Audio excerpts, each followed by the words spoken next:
ಬೇರೆ ಬೇರೆ ರೀತಿಯ ಜನಗಳಿಗೆ ಬೇರೆ ಬೇರೆ ರೀತಿಯ ಜಾನರ್ಗಳ ಸಿನಿಮಾಗಳು ಇಷ್ಟ ಆಗ್ತವೆ. ಕೆಲವರಿಗೆ big budget, big canvas, big making ಹೊಂದಿರುವಂತಹ ಸಿನಿಮಾಗಳು ಇಷ್ಟ ಆದ್ರೆ, ಕೆಲವರಿಗೆ ಲವ್ ಸ್ಟೋರಿ, ಕೆಲವರಿಗೆ ಆಕ್ಷನ್ ಜಾನರ್ ಸಿನಿಮಾಗಳು, ಇನ್ನೂ ಕೆಲವರಿಗೆ ಹಿಸ್ಟಾರಿಕ್ ಮತ್ತು ಪೌರಾಣಿಕ ಸಿನಿಮಾಗಳು ಇಷ್ಟ ಆಗ್ಬೋದು.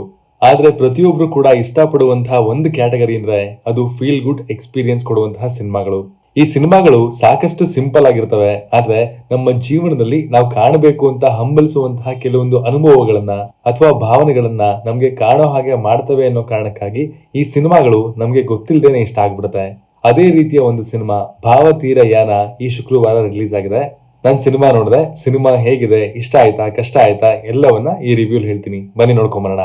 ಖಡಕ್ ಸಿನಿಮಾಗೆ ಸುಸ್ವಾಗತ. ನಮ್ಮ ಚಾನಲ್ಗೆ ಹೊಸಬ್ರಾಗಿದ್ರೆ ಚಾನೆಲ್ನ ಸಬ್ಸ್ಕ್ರೈಬ್ ಮಾಡ್ಕೊಳ್ಳಿ.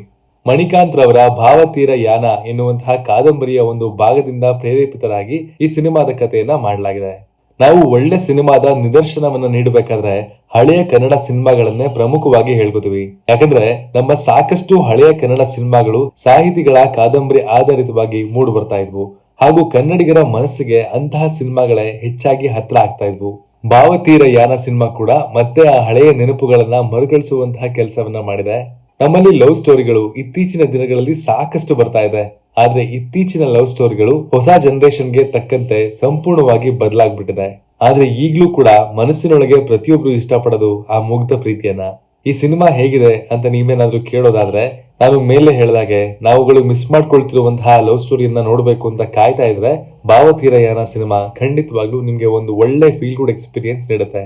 ಈ ಟ್ರಯಾಂಗಲ್ ಲವ್ ಸ್ಟೋರಿಯಲ್ಲಿ ಪ್ರಮುಖ ಪಾತ್ರದಲ್ಲಿ ತೇಜಸ್ ಕಿರಣ್, ಆರೋಹಿ ಹಾಗೂ ಅನುಷಾ ಕೃಷ್ಣ ಪ್ರೇಮ ಪರೀಕ್ಷೆಯ 3 ವಿದ್ಯಾರ್ಥಿಗಳಾಗಿ ಕಾಣಿಸ್ಕೊಳ್ತಾರೆ. ಈ ತಾರಾಗಣಕ್ಕೆ ಇನ್ನಷ್ಟು ಕಿಕ್ ಕೊಡೋದು ರಮೇಶ್ ಭಟ್ ಅವರ ಅಭಿನಯ ಅಂತ ಅಂದ್ರೂ ಕೂಡ ತಪ್ಪಾಗಲ್ಲ. ಇನ್ನಷ್ಟು ವಿಶೇಷ ಅನ್ನೋ ಹಾಗೆ ತೇಜಸ್ ಕಿರಣ್ ಕೇವಲ ನಾಯಕನಾಗಿ ಮಾತ್ರವಲ್ಲದೆ ನಿರ್ದೇಶನವನ್ನ ಕೂಡ ಅವರೇ ಮಾಡಿದ್ದಾರೆ. ಇಂದಿನ ಕಾಲದ ಪ್ರೀತಿ ಹಾಗೂ ನಾವು ಅಂದ್ಕೊಳ್ಳೋ ನಮ್ಮ ವಿಂಟೇಜ್ ಕಾಲದ ಮುಗ್ಧ ಪ್ರೀತಿಯ ಸಮ್ಮಿಶ್ರಣದ ಹೋರಣ ಈ ಸಿನಿಮಾ ಅಂತ ಹೇಳ್ಬೋದು. ತಾವು ಮಾಡುವಂತಹ ಪ್ರೀತಿ ತಮಗ್ ಸಿಗದೆ ಇದ್ದಾಗ ಹಾಗೂ ತಮ್ಮನ್ನ ಪ್ರೀತಿ ಮಾಡಿದ ಪ್ರೀತಿ ಕೂಡ ಸಿಗದೆ ಇದ್ದಾಗ ಕೊನೆಯಲ್ಲಿ ಏನಾಗುತ್ತೆ ಅನ್ನೋದನ್ನ ಈ ಸಿನಿಮಾ ಕಾದಂಬರಿಯ ರೂಪದಲ್ಲಿ ಹೇಳಿದ ಹಾಗೆ ಅನ್ಸುತ್ತೆ. ಇಂತಹ ಸಿನಿಮಾಗಳನ್ನ ನಾವು ಈ ಕಾಲದಲ್ಲಿ ಯಾವುದೇ ಭಾಷೆಯಲ್ಲಿ ಕೂಡ ನೋಡೋದಕ್ಕೆ ಸಿಗೋದು ಅಪರೂಪ ಅನ್ನೋದಕ್ಕಿಂತ ವಿರಳ ಅಂತಾನೆ ಹೇಳ್ಬೋದು. ಆದ್ರೆ ತೇಜಸ್ ಕಿರಣ್ ಅವರ ನಿರ್ದೇಶನದಲ್ಲಿ ಈ ಸಿನಿಮಾ ಚಂದವಾಗಿ ಚೊಕ್ಕವಾಗಿ ಮೂಡಿ ಬಂದಿರೋದು ನೋಡುವಂತಹ ಆಡಿಯನ್ಸ್ಗೆ ಥಿಯೇಟರ್ ನಲ್ಲಿ ಒಂದು ಒಳ್ಳೆ ಅನುಭವವನ್ನ ಖಂಡಿತವಾಗ್ಲೂ ಕೊಡುತ್ತೆ ಅನ್ನೋದು ನನ್ನ ಅಭಿಪ್ರಾಯ. ಈ ಸಿನಿಮಾದ ಕ್ಯಾರೆಕ್ಟರ್ಗಳು ಅಥವಾ ಮೇಕಿಂಗ್ ಗಿಂತ ಹೆಚ್ಚಾಗಿ ಭಾವನೆಗಳ ಬೆಸೆತದ ಜೊತೆಗೆ ಕಂಡುಬರುವಂತಹ ಒಂದು ವಿಶೇಷವಾದಂತಹ ಸಿನಿಮಾ ಅನುಭವ ಅಂತ ಕೂಡ ಹೇಳ್ಬೋದು. ಅದಕ್ಕೆ ಹೊಂದಾಣಿಕೆ ಆಗುವಂತಹ ಕ್ಯಾಮೆರಾ ವರ್ಕ್ ಹಾಗೂ ಬ್ಯಾಕ್ ಗ್ರೌಂಡ್ ಮ್ಯೂಸಿಕ್ ಕೂಡ ಸಿನಿಮಾ ಅನುಭವವನ್ನ ಇನ್ನಷ್ಟು ವಿಜೃಂಭಿಸುತ್ತೆ. ಅಂಡ್ ಈ ಸಿನಿಮಾದ ಬ್ಯಾಕ್ ಗ್ರೌಂಡ್ ಸ್ಕೋರ್ ಮಾಡಿರೋದು ಮಯೂರ್ ಅಂಬೇಕಲ್ ಅವರು. ಇವರು ಇದಕ್ಕಿಂತ ಮುಂಚೆ ಶಾಕಾಹಾರಿ ಸಿನಿಮಾಗೂ ಕೂಡ ಮ್ಯೂಸಿಕ್ ಅನ್ನ ಮಾಡಿದ್ರು.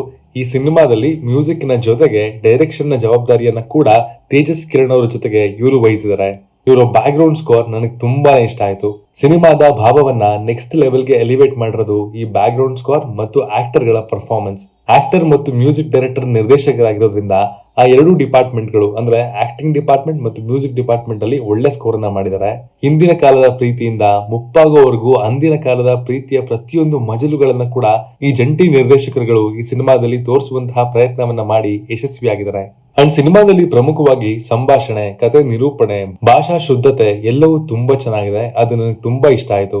ಹೇಳ್ಕೊಳ್ಳುವಂತಹ ದೊಡ್ಡ ನೆಗೆಟಿವ್ಸ್ ಏನೂ ಇಲ್ಲ, ಬಟ್ ಒಂದು ಲಿಮಿಟೆಡ್ ಬಡ್ಜೆಟ್ ಅಲ್ಲಿ ಕಾನ್ಸ್ಟೆಂಟ್ಸ್ ಗಳ ಮಧ್ಯೆ ಒಂದು ಒಳ್ಳೆ ಕಥೆಯನ್ನ ಪ್ರೆಸೆಂಟ್ ಮಾಡುವಂತಹ ಪ್ರಯತ್ನ ಇಲ್ಲಿ ಚೆನ್ನಾಗಿದೆ. ಅಂಡ್ ಕೆಲವೊಂದು ಭಾಗಗಳಲ್ಲಿ ಸ್ಕ್ರೀನ್ ಪ್ಲೇ ಸ್ವಲ್ಪ ಸ್ಲೋ ಅಂತ ಅನ್ಸುತ್ತೆ. ಬಟ್ ಇಲ್ಲಿ ಸೆನ್ಸಿಟಿವ್ ವಿಚಾರಗಳನ್ನ ಹೇಳ್ಬೇಕಾದ್ರೆ ಅಥವಾ ಎಮೋಷನಲ್ ಫೀಲಿಂಗ್ ಮಾಡ್ಬೇಕಾದ್ರೆ ಆ ಟೈಮ್ ಅನ್ನ ತಗೊಂಡಿರೋದು ಜಸ್ಟಿಸಬಲ್ ಅಂತ ಕೂಡ ಅನ್ಸುತ್ತೆ. ಬಟ್ ಪೇಷನ್ಸ್ ಇಂದ ಈ ಸಿನಿಮಾನ ನೋಡಿದ್ರೆ ಒಂದು ಒಳ್ಳೆ ರೌಂಡ್ ಆಫ್ ಅಲ್ಲಿ ಸಿನಿಮಾ ಮುಕ್ತಾಯ ಕೂಡ ಆಗುತ್ತೆ. ಅಂಡ್ ಥಿಯೇಟರ್ ಇಂದ ಆಚೆ ಬಂದ ಮೇಲೂ ಕೂಡ ಕೆಲವೊಂದು ಸಿನಿಮಾಗಳು ಟೇಕ್ ಅವೇ ರೀತಿಯಲ್ಲಿ ನಮ್ಮ ತಲೆಯಲ್ಲಿ ಉಳಿತವೆ. ಆ ತರದ ಒಂದು ಸಿನಿಮಾ ಆಗುತ್ತೆ ಭಾವತೀರ ಯಾನ. ಖಡಕ್ ಆಗಿ ಹೇಳೋದಾದ್ರೆ ಇದೊಂದು ಗುಡ್ ವಾಚ್. ಈ ಸಿನಿಮಾ ನೋಡಿ ನೀವು ಹೊರಗೆ ಬಂದ್ಮೇಲೆ ಖಂಡಿತವಾಗ್ಲೂ ಆ ಪಾತ್ರಗಳು ಅಥವಾ ಆ ಪಾತ್ರದಲ್ಲಿ ನಟಿಸಿರುವಂತಹ ಕಲಾವಿದರಿಗಿಂತ ಹೆಚ್ಚಾಗಿ ಆ ಪಾತ್ರಗಳು ಪ್ರೀತಿಯ ವಿಚಾರದಲ್ಲಿ ಯಾವ ರೀತಿಯಲ್ಲಿ ಕಾಣಿಸ್ಕೊಂಡ್ರು ಅನ್ನುವಂತಹ ಅಂಶಗಳೇ ಹೆಚ್ಚಾಗಿ ನಿಮ್ಮನ್ನ ನೆನಪು ಮಾಡ್ಕೊಳ್ಳೋ ಹಾಗೆ ಮಾಡ್ಬಿಡತ್ತೆ. ಇದೇ ರೀತಿ ಸಿನಿಮಾಗಳೇನಾದ್ರು ಮಲಯಾಳಂ ಅಲ್ಲಿ ಬಂದಿದ್ರೆ ಸೋಷಿಯಲ್ ಮೀಡಿಯಾದಲ್ಲಿ ಕಂಟೆಂಟ್ ಸಿನಿಮಾಗಳು ಬರೋದೇ ಮಲಯಾಳಂ ಇಂದ ಅಂತ ಅನ್ಕೊಂಡು ಥಿಯೇಟರ್ಗೆ ನಮ್ಮವರು ನುಗ್ತಾ ಇದ್ರು. ಒಂದು ಫ್ರೆಶ್ ವೈಬ್ ಇದೆ, ತುಂಬಾ ಒಳ್ಳೆ ಹಾನೆಸ್ಟ್ ಪ್ರಯತ್ನ ಇದೆ. ನೆಗ್ಲೆಕ್ಟ್ ಮಾಡುವಂತಹ ಸಣ್ಣ ಪುಟ್ಟ ಲೋಪ ದೋಷಗಳಿದೆ, but as a overall movie ನಿಮ್ಮ ಮನಸ್ಸನ್ನ ಮುಟ್ಟೋದು ಮಾತ್ರ ಗ್ಯಾರಂಟಿ. ನೀವೇನಾದ್ರೂ ಈ ಸಿನಿಮಾ ನೋಡಿದ್ರೆ ನಿಮ್ಗೆ ಹೇಗೆ ಅನಿಸ್ತು ಅನ್ನೋದನ್ನ ಕಮೆಂಟ್ ಮಾಡಿ ತಿಳಿಸಿ. Signing off, Manu.